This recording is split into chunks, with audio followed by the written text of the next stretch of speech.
Hello everyone, I am Priya. Today I am here to represent a small topic from electrochemistry called electrolytic cell or electrolysis.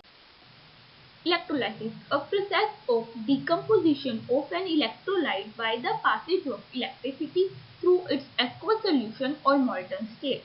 Electrolysis simply means कि एक aqueous solution में present electrolytes का breakdown हो जाना। कब? जब उस solution में से इलेक्ट्रिसिटी को पास करवाया जाए। सिंपल वर्ड्स में हम कह सकते हैं कि electrolysis mean conversion of electrical energy into chemical energy. For example, जब हम अपने फोन की बैटरीज को चार्ज करते हैं तो उस टाइम क्या होता है, जो इलेक्ट्रिकल एनर्जी होती है वो केमिकल एनर्जी में कन्वर्ट हो जाती है और स्टोर हो जाती है हमारे फोन में, और उस टाइम हमारा फोन क्या हो जाता है, चार्ज हो जाता है। Now electrolytic cell, what is electrolytic cell? It is the nothing but an apparatus used to bring about electrolysis is called electrolytic cell. एक ऐसा apparatus, एक ऐसा स्ट्रक्चर जिसमें हम इलेक्ट्रोलाइसिस को परफॉर्म करते हैं, उसे हम इलेक्ट्रोलाइटिक सेल कहते हैं।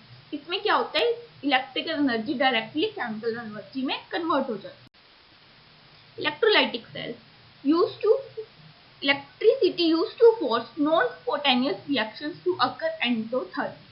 It means कि जो इलेक्ट्रोलाइटिक सेल होते हैं उनमें नॉन पोटेंशियल रिएक्शंस होती हैं। मीन्स कि ऐसी रिएक्शंस जिनमें हमें एक्सटर्नल फैक्टर्स का यूज करना पड़ता है। Electrolytic cells identified by the presence of battery और uh power supply. Structure of electrolytic cell, in this type of a cells, electrolyte is in the form of an aqueous solution.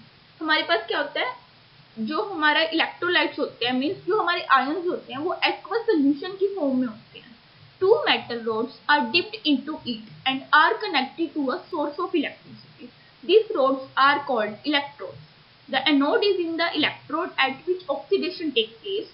In electrolytic cell, it is a positively charged, while the electrode at which reduction takes place is known as a cathode, and in electrolytic cell it is a negatively charged. It simply means कि हमारे पास electrolytic cell के अंदर to metal road होती हैं जिन्हें aqueous solution के अंदर डाला होता है। उसमें से एक रोड एनोड होती है जिसके ऊपर हमारे पे ऑक्सीडेशन परफॉर्म होता है और वो पॉजिटिवली चार्ज होती है। जो दूसरी वाली हमारे पास रोड होती है वो नेगेटिवली चार्ज होती है और उसे हम कैथोड कहते हैं, और वहां पे रिडक्शन होती है। Here is a mnemonic for learning this. N-O ate a red cat. Here, N refers to a anode, Ox refers to a oxidation, ate has nothing, and red cat refers to a red means reduction and cat means cathode. This is a mnemonic you use to learn this. Anode, electrode at which oxidation occurs, and cathode, electrode at which reduction occurs. Mechanism of electrolysis. अब electrolysis कैसे होता है हम उसके बारे में पढ़ेंगे। The process of electrolysis can be easily explained on the basis of ionization theory. According to this theory, when an electrolyte is dissolved in water or is taken in the molten state, produce positively and negatively charged ions.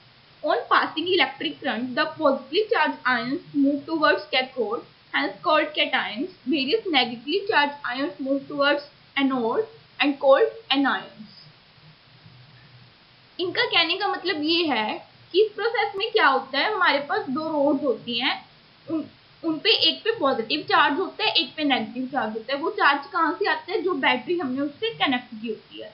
तो जो और हमारे पास ions भी होते हैं, जो ions positively charge होते हैं वो कहाँ चले जाते हैं, नेगेटिवली चार्ज रोड की तरफ, और जो हमारे पास नेगेटिवली चार्ज आयंस होते हैं वो कहाँ चले जाते हैं, पॉजिटिवली चार्ज रोड की तरफ। और जो पॉजिटिवली चार्ज रोड की तरफ जाते हैं उन्हें हम एनाइंस कहते हैं, और जो नेगेटिवली चार्ज रोड की तरफ जाते हैं उसे हम